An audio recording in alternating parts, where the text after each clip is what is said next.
বাংলাদেশ পুরো এশিয়া মহাদেশের সেরা দল বনে যেতে পারে। জাপান, কোরিয়ার মতো বিশ্বমানের দলকেও রাখবে চোখ রাঙানোর মতো ক্ষমতা। কথাটা শুনতে ঘোর লাগলেও বাস্তবতা যেন এমনটাই, কেননা পৃথিবীর বিভিন্ন লিগের আনাচে কানাচে এত প্রবাসী তারকা ফুটবলার যাদের সবাইকে যদি বাফুফে আনতে পারে, তবে বাংলাদেশ হয়ে উঠবে এশিয়ার সেরা দলের একটা।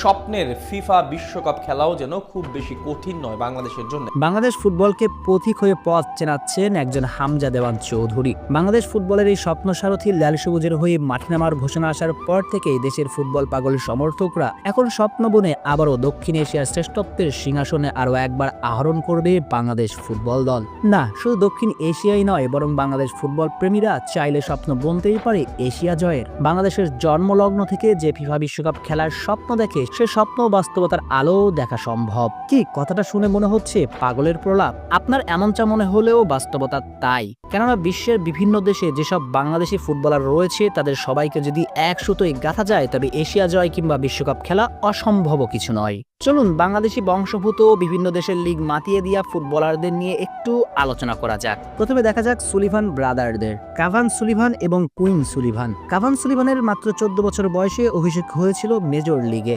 বর্তমান যে লিগটিতে খেলেন স্বয়ং ফুটবল জাদুকর লিওনেল মেসি। শুধু তাই নয়, ফিল ফোডিয়ার হয়ে মেসির ইন্টার মায়ামির বিপক্ষে ম্যাচও খেলেছেন এই উইঙ্গার। সেই ম্যাচে দুর্দান্ত পারফর্ম করে নজরে এসেছিলেন সবার। এরপর তার আরেক ভাই কুইন সুলিভানও দুর্দান্ত ফুটবলার। তিনিও ফিল ফোডিয়ার হয়ে MLS খেলছেন সেন্ট্রাল মিডফিল্ডার পজিশনে। এরপর আরেক ভাই রেনান সুলিভানও পেশাদার ফুটবলার। আর এই তিনজনের শরীরে রয়েছে বাংলাদেশের ডিএনএ। তারা মূলত বাংলাদেশি নাগরিক সুলতানা আহমেদের নাতি এবং এই তিনজনই তাদের দেশটির প্রতি ভালোবাসা প্রকাশ করেছে অনেকবার। পরের মনোযোগটা দিতে হবে তানহিল শালিকের দিকে। তিনিও হামজা চৌধুরীর মতো ইংলিশ ফুটবল মাতাচ্ছেন। যদিও তিনি এখনো বয়সভিত্তিক দলের ফুটবলার, ইংলিশ ক্লাব স্টেভেনেজের অনূর্ধ্ব 18 দলের ফুটবলার তিনি। এই ফুটবলার খেলেন অ্যাটাকিং মিডফিল্ড পজিশনে। আর এই বয়সে বল পায়ে যা করেন তা দেখে চোখে ধাঁধা লেগে যায়। স্থানীয় ক্লাব সমর্থকরা তো তাকে আর্জেন্টিনার পাবলো আইমারের সঙ্গেই তুলনা দিয়ে থাকেন। আর সবচেয়ে বড় সুখবরটা হচ্ছে, ইতিমধ্যে হামজার মতো বাংলাদেশি পাসপোর্ট পেয়ে গিয়েছেন তিনি। অর্থাৎ আগামী দিনে বাংলাদেশ ফুটবলের বিগ থিং হবেন তানিল শালিক।